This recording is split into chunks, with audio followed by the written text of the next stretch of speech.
You may have seen a previous video of mine in which I asserted the TDR setup could begin in different directions, creating at least two discernible techniques with different rotational aspects.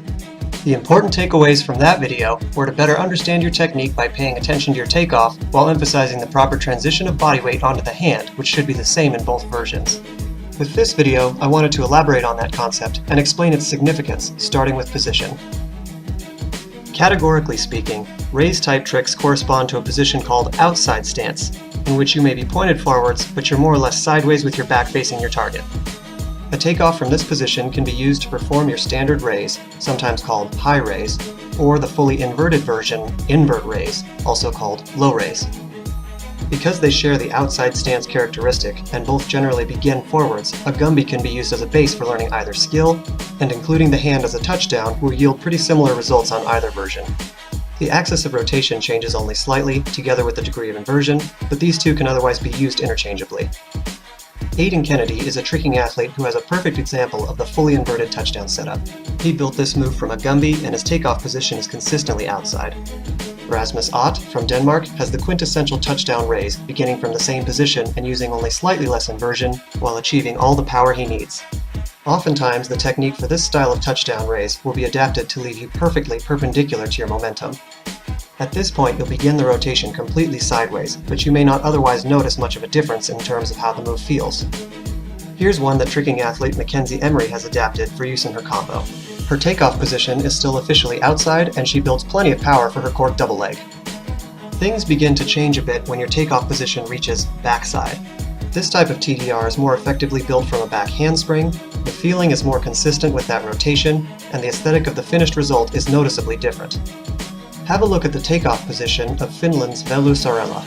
Starting from backside, he begins his rotation backwards, and otherwise transitions his body weight the same way into the touchdown, allowing him to swing through into the box cutter.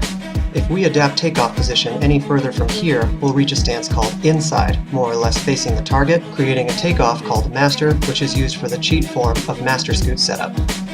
It is possible to utilize the touchdown aspect for this setup, creating a touchdown master scoot.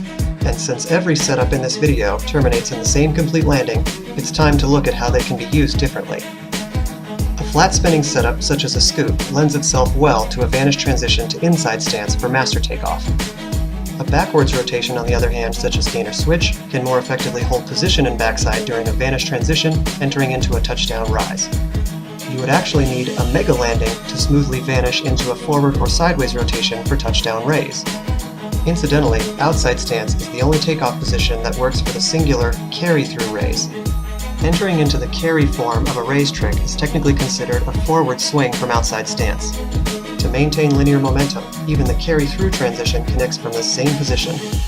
This means that in order to reach outside stance for a swing-through transition, a semi-landing setup is appropriate in conjunction with a raiz-type trick which begins as forward or sideways rotation. To become proficient with any version of the touchdown raiz, you'll first need to understand your technique. Choose a talented tricker whose TDR you'd like to replicate. Think critically about their position and rotation to determine which prerequisites might help you achieve your goal. Apply this strategy and the information you learned in this video to all of your raiz-type tricks. The names are never as important as your awareness of the movement. To become versatile in your abilities is the freedom to trick however you want. Earn that freedom first with knowledge, then with experience, then practice to perfection.